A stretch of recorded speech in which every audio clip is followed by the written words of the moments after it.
What's going on, ladies and gents? I got a replay for you guys. Just another one of the Tri-Brigade Zoodiac replays. Got something that I think, whenever I play a deck, I feel like this is one of the most important matchups to feature. So it's the mirror match. So whenever I get a mirror match that I think is good, or that I can kind of maybe teach something in, I think that it's fun to upload them. So we're going to start off. I don't know if we won the dial. I assume we did. If we're going first, I don't remember, but we open pretty good kit plus a tri-type card, so our Thoroughblade.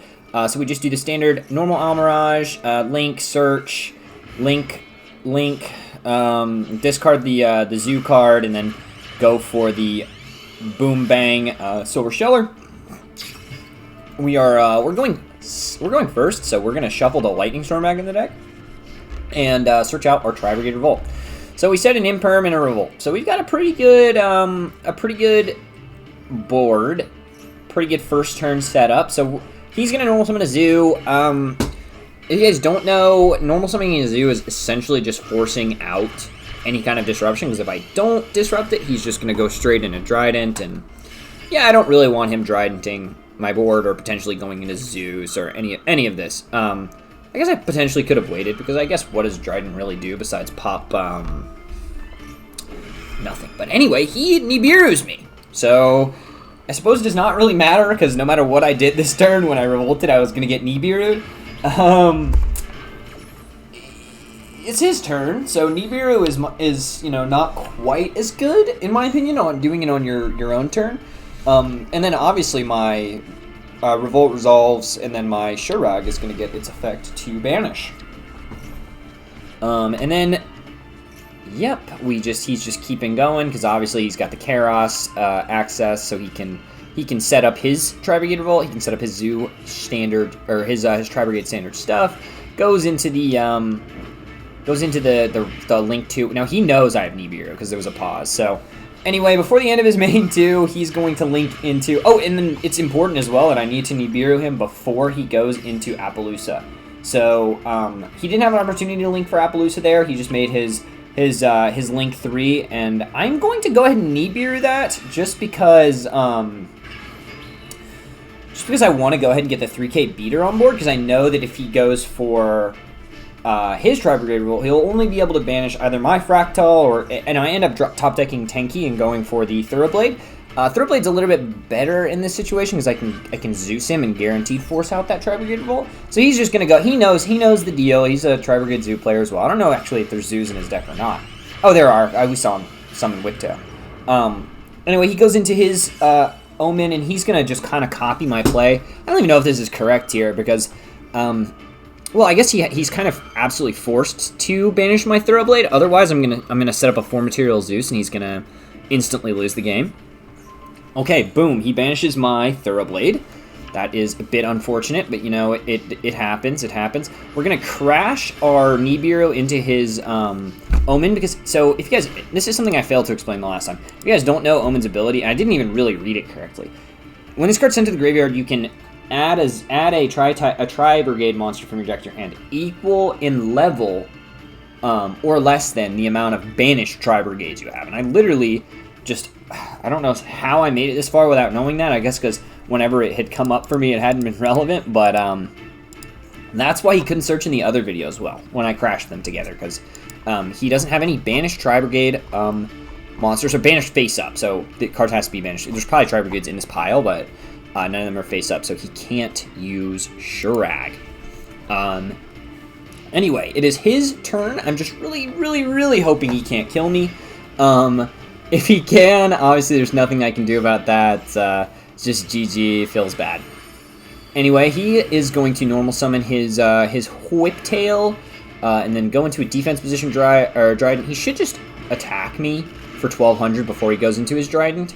That's a misplay that I make too, because you kind of just get tunnel on making a good board. So I theoretically I would be at 1,000 life points if he had played that turn optimally. And I don't know what his hand really was, so it's hard to say if that's actually optimally or not. I top deck the Revolt, so I normal summon my I believe it was just a Zoo card. What was it?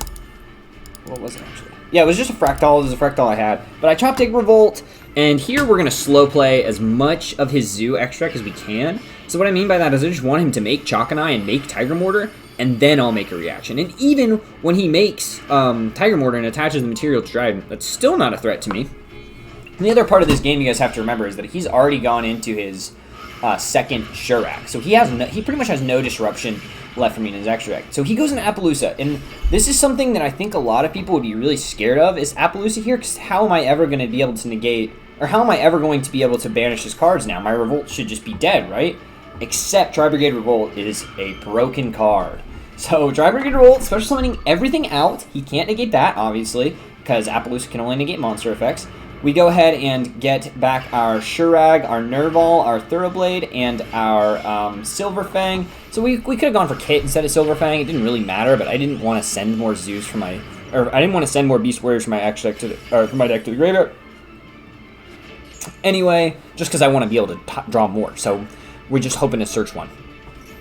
Anyway, his Kit resolves, my Nerval resolves, and you guys can kind of see what I'm doing right here. So when you're making your chain links, I activated this card first, Omen, and then the second chain link. So this is the most important card that needs to go off.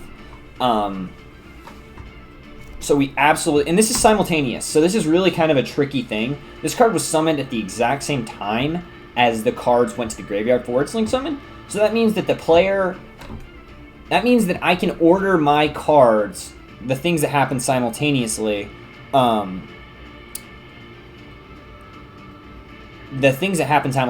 sorry, you can order them in whatever chain link you want. So you put your most important chain link as chain link 1. That's kind of, it feels intuitive, but the way that chain links resolve in Yu-Gi-Oh! Is backwards. So 4 happens first, 3 happens, 2 happens, 1 happens. So as you guys can kind of see, I've ordered this first, my Kit as my second one, my other Shurag effect, which will get me 1 search because I have 1 banished Tri-type monster. It'll search just Nerval as well. So because Nerval is level 1. And then we have the Silverclaw as the 4th effect that I'll just show. Silverclaw, he is the only effect in this chain that he can negate. So the way that Appaloosa works is that you can only negate, this is the same thing with like Herald of Orange Light or Ash Blossom or something. He would have been able to Ash my Nerval here if he had Ash, but he would not be able to Ash my my other Searcher. So anyway, you know, that's pretty much just going to blow him out. The top deck Tri-Brigade Revolt. It's a pretty disgustingly nasty card. Anyway, I just thought I'd kind of show off what I mean by you can play around Appaloosa with this deck if you understand chain links. So I thought this was like a good example of a situation where I played around it and could kind of show off. And it being a mirror match as well, just kind of demonstrating what happens when you burn through your Shurags before your opponent does. Because essentially I'm left with so much power in my extract where he's left with just about nothing. But I guess that's the sad reality of best of ones, and the fact that I just get to go first and set up my board kind of just means he's just gonna have a bad day, and there's just not a whole lot he can do about it. Yeah, hope you guys enjoyed. Like, comment, and subscribe. I'm always talking to y'all in the comments down below, so if you guys have any questions, you know, feel free to ask. It's been your boy Neosynthesis. Peace.